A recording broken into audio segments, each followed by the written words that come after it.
En Chile, un 30% de la población femenina, 1 de cada 3 mujeres, ha declarado haber sido víctima de algún tipo de violencia por parte de su pareja. La discusión sobre el aborto muestra las contradicciones que los temas mal llamados morales, como si sueldos o derechos humanos no fueran también morales, revelan en nuestro país y la hipocresía con la que se debate en todos los sectores. En Chile, el maltrato contra las mujeres acapara el 80% de las denuncias por violencia intrafamiliar y las cifras sobre femicidio se mantienen.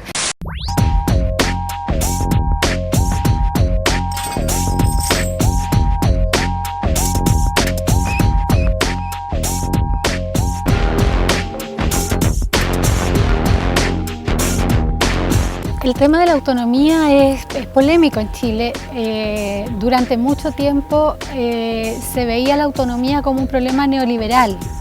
Y lo toco porque estamos en un país particularmente neoliberal y podríamos pensar que la autonomía tiene que ver con simplemente la capacidad de escoger individual, y pensamos y decimos, bueno, la tenemos, yo puedo ir al supermercado y comprar lo que yo quiera, digamos, y eso a veces confundimos esa liberalización de algunos hábitos con la autonomía. Y en realidad la autonomía es una cuestión mucho más compleja, más profunda, y tiene que ver con la capacidad de tomar decisiones de las cosas importantes, ¿no?, que tienen que ver con tu vida.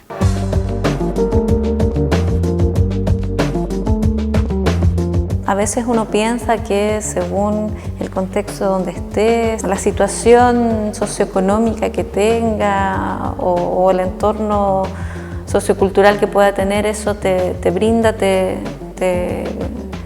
blinda, te protege de algunas cosas, pero te das cuenta que no es así, ¿no? Que no es así, que finalmente lo que le pasa a una mujer es algo que nos debiera preocupar a todas y a todos, ¿no? Porque se trata de la vida, que es algo tan fundamental, ¿no? Entonces, a mí me sorprende, a propósito de quienes son contrarios a este proyecto de ley de interrupción voluntaria del embarazo y que se denominan provida, que en estos días no hayan levantado su voz respecto de estos asesinatos, de estos femicidios. Me sorprende también que desde el gobierno, desde los partidos políticos, desde las autoridades de nuestro país no se esté diciendo nada y se esté haciendo tan poco. Y eso llama mucho la atención respecto de cuánto nos importa los derechos de las mujeres, cuánto nos importa la autonomía de las mujeres, o simplemente nos importa en la medida en que nos permite cumplir con ciertos indicadores o estándares internacionales.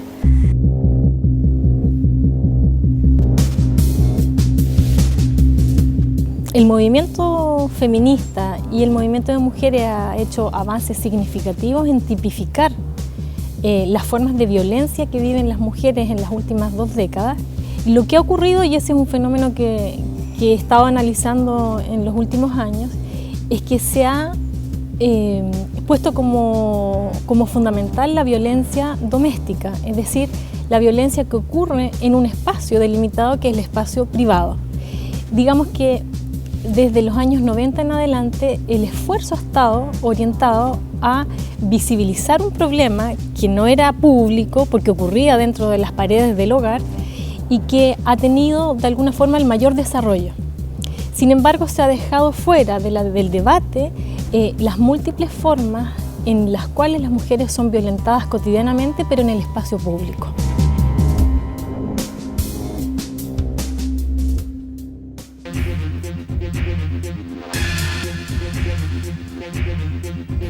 Yo creo que esto tiene que ver también con la visión que nosotros podamos tener sobre la democracia, ¿no? La democracia que habitualmente uno la asimila a lo que tiene que ver con la posibilidad de poder elegir un gobierno y que este gobierno se reelija bajo ciertas condiciones, pero la democracia es mucho más que eso, desde una visión más amplia.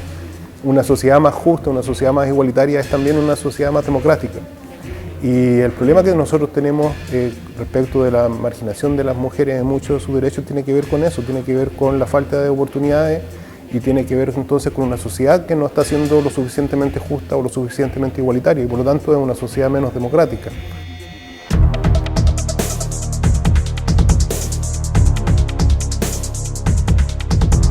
Es un escenario complejo para mí en este momento, porque efectivamente vivimos en una sociedad patriarcal donde la decisión sobre nuestros cuerpos está en manos de otras personas y comúnmente está en manos de hombres. Tú ves que las 3 causales se vota mayoritariamente por hombres, ¿verdad? En la Cámara de Diputados, luego en el Senado se va a conversar y también respecto de cómo está valorado hoy día el cuerpo de las mujeres.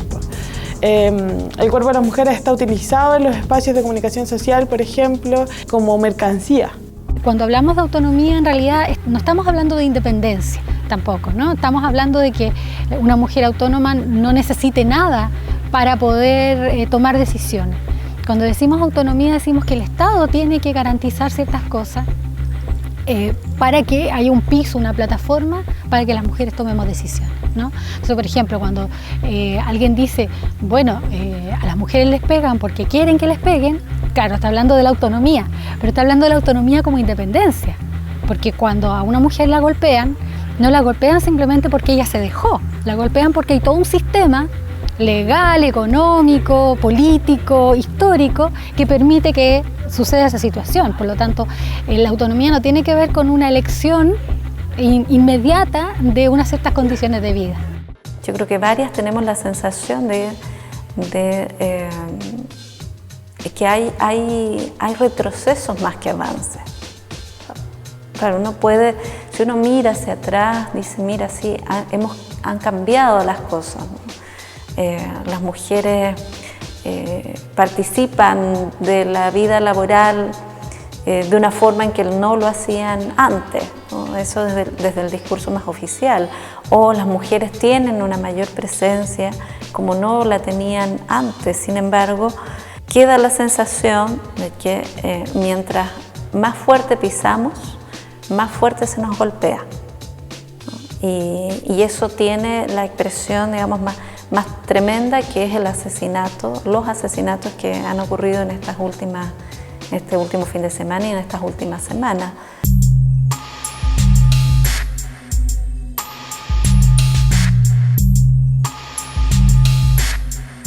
Quizás la forma más explícita ha sido la discusión recientemente instalada sobre el acoso callejero. Si tú piensas, lo que se ha hecho es visibilizar una forma de violencia que puede ser los acercamientos, las palabras obscenas que ocurren en el espacio público, pero que hacen visible ese otro espacio, que es el espacio de la calle, que es el espacio del uso común, que es el espacio del bien común, y que hace que las mujeres se sientan de alguna forma inhibidas de ocupar ese espacio, o al menos de decir que ese espacio implica que está hecho para otros en el fondo.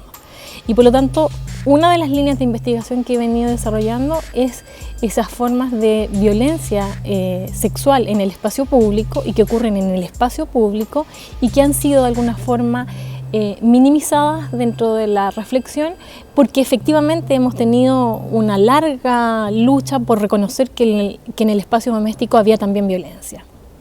Y en ese sentido somos uno de los países que tiene menos cantidad de mujeres incorporadas en los distintos estamentos. Ahora, eso mismo ocurre a nivel de las universidades, por ejemplo. Nosotros elegimos en el caso de las universidades públicas a los rectores y ninguna universidad pública tiene mujer rectora.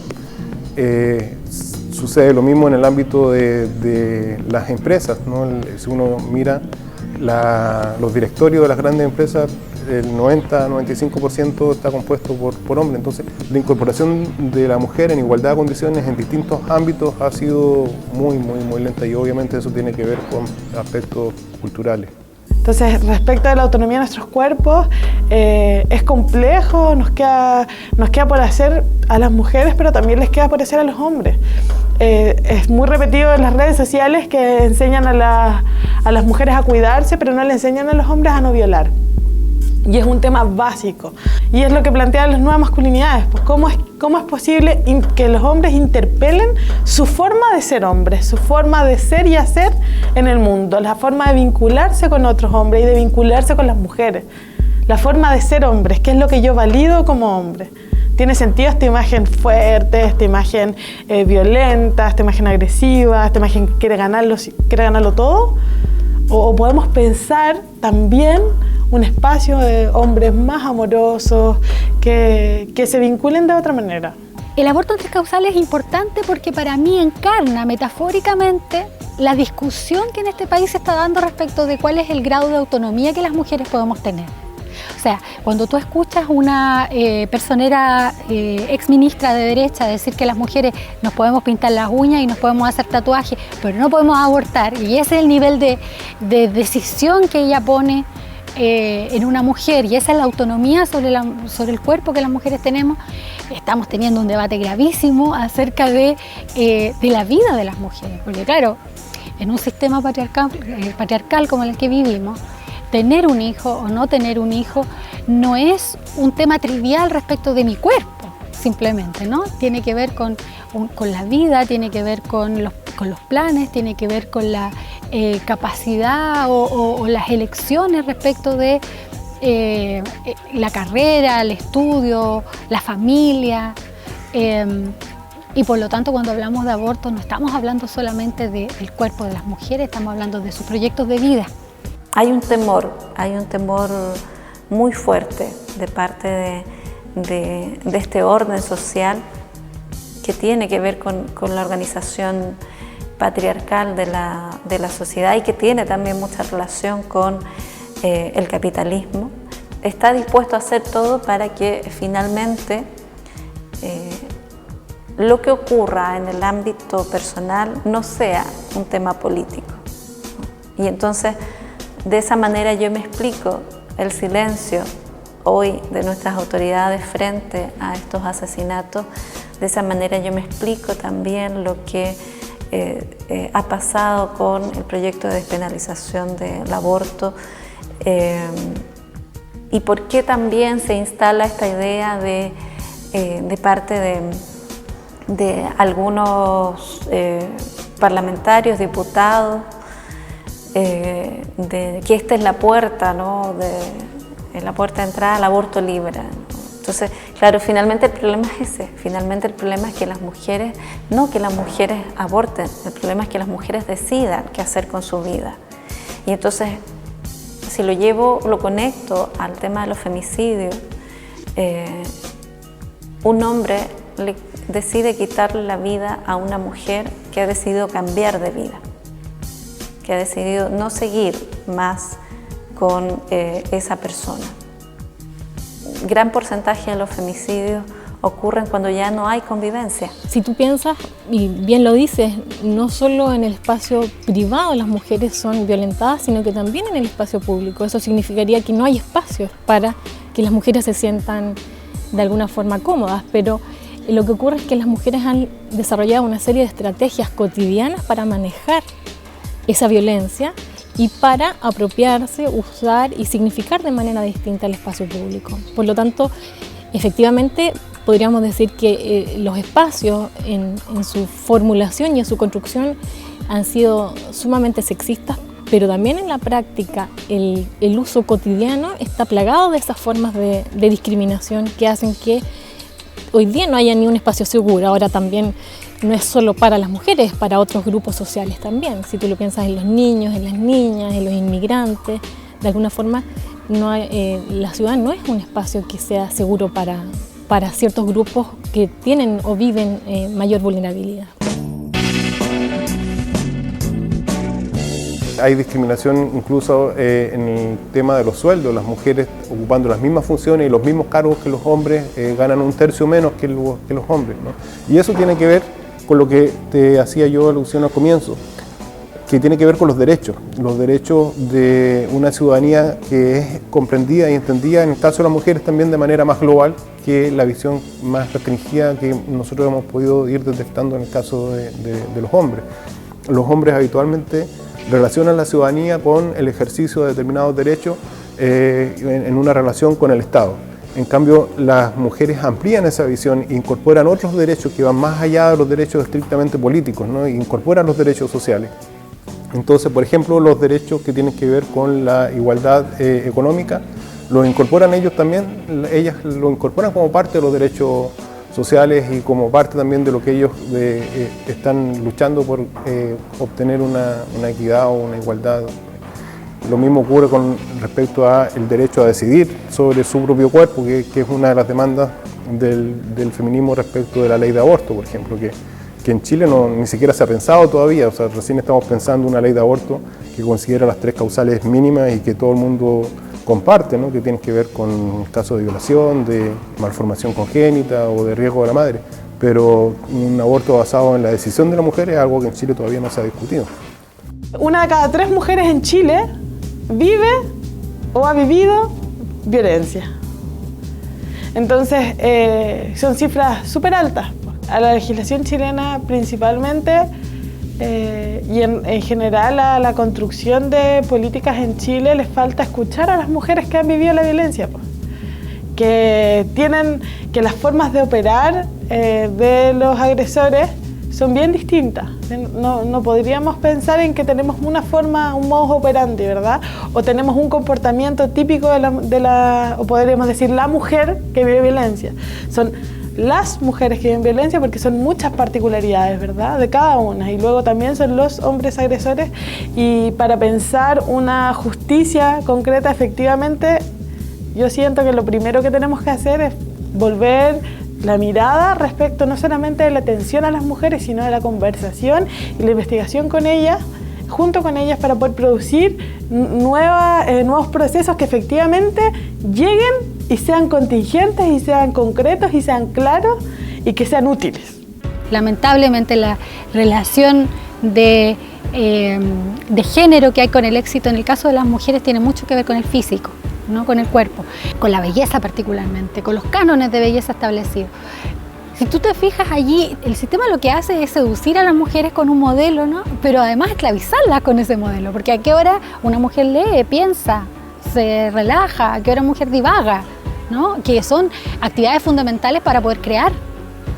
Entonces, el mundo de la reproducción, y más encima tienes el miedo, ¿no? que la encajona en ciertos espacios, ¿no? que la reduce a ciertos lugares, pero también están estas otras cosas que la ponen en espacios de relativa esclavitud. Yo creo que aquí estamos hablando de una esclavitud, en el caso de las mujeres, que es una esclavitud ideológica.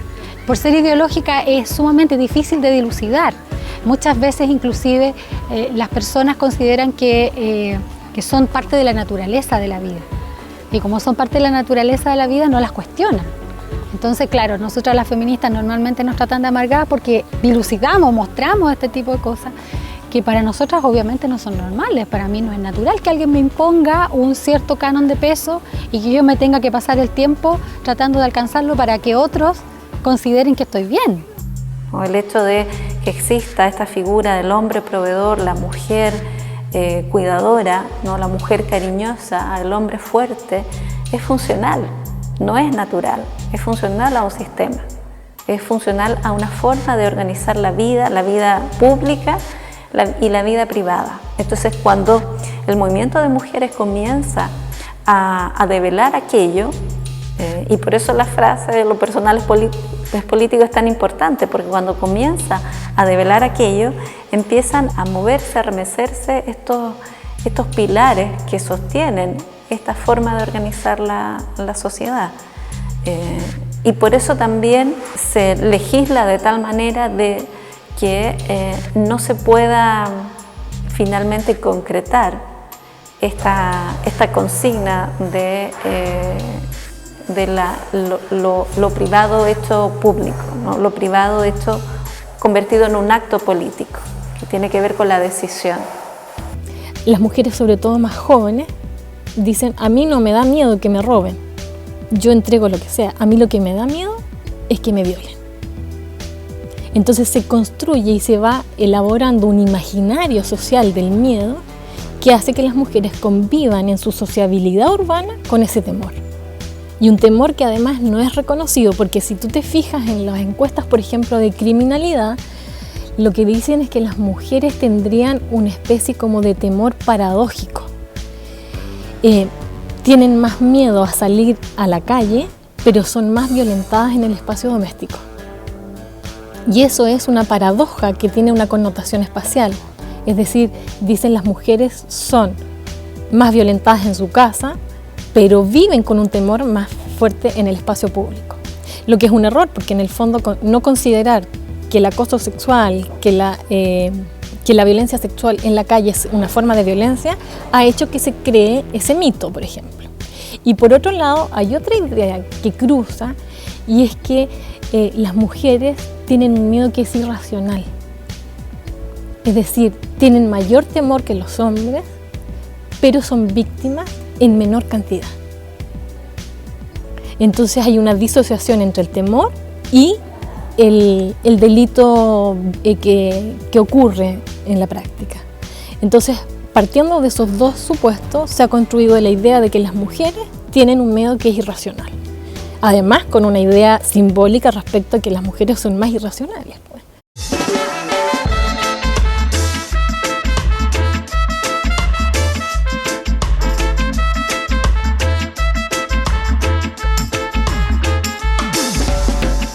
Yo creo que el movimiento de mujeres es un movimiento que ha tenido mucha autonomía, que ha ganado sus espacios y que no es una concesión lo que ellas tienen, ¿no? Ha sido algo que ellas han ganado.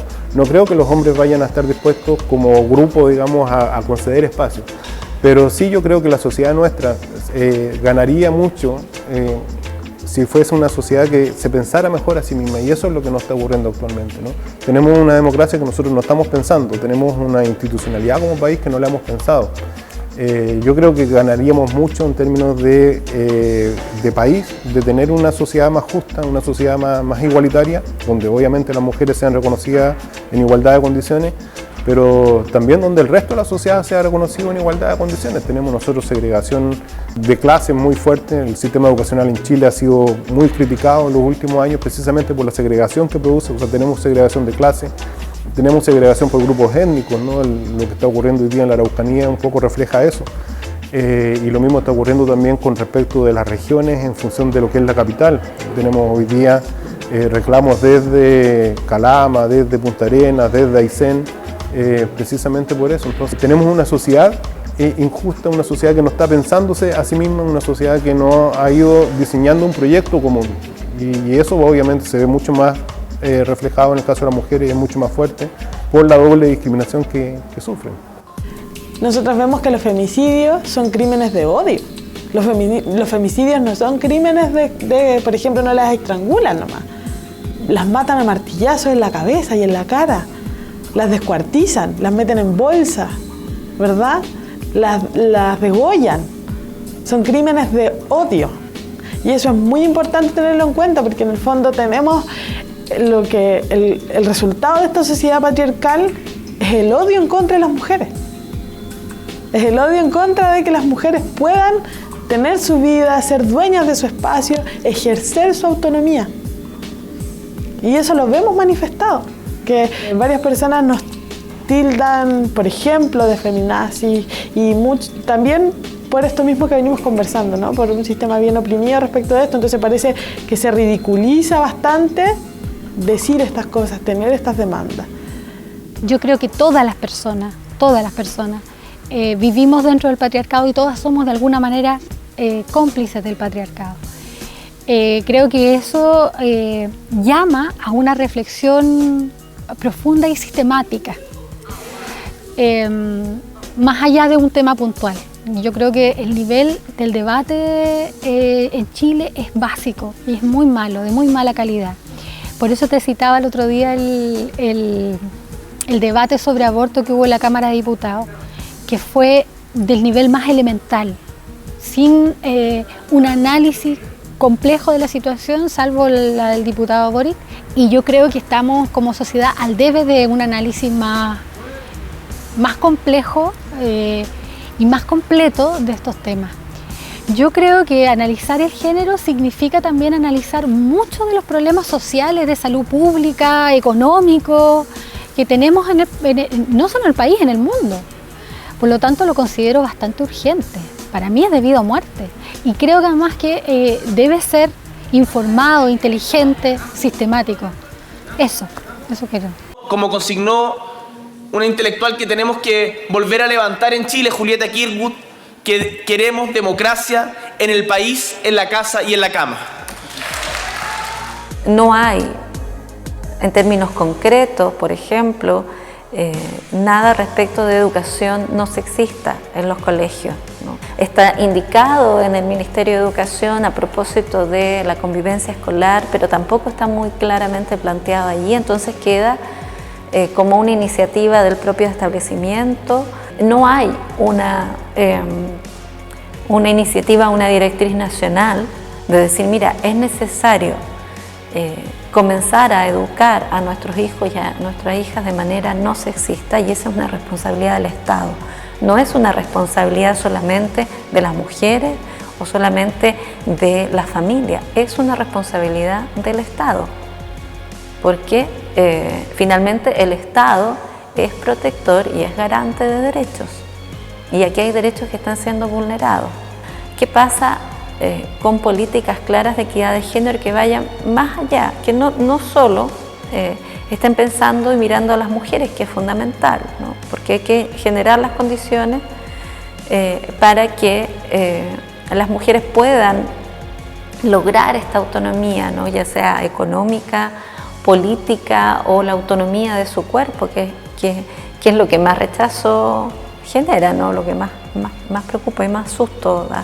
Pero también de qué manera se genera una política a nivel nacional que pueda permitirnos comenzar a relacionarnos de otra manera, a través, por ejemplo, de la socialización que se da en los colegios, de una educación no sexista, y ahí entra el tema de la formación de quienes están estudiando pedagogía, la formación no solo en derechos humanos, sino también la formación en género, la formación en equidad y en igualdad.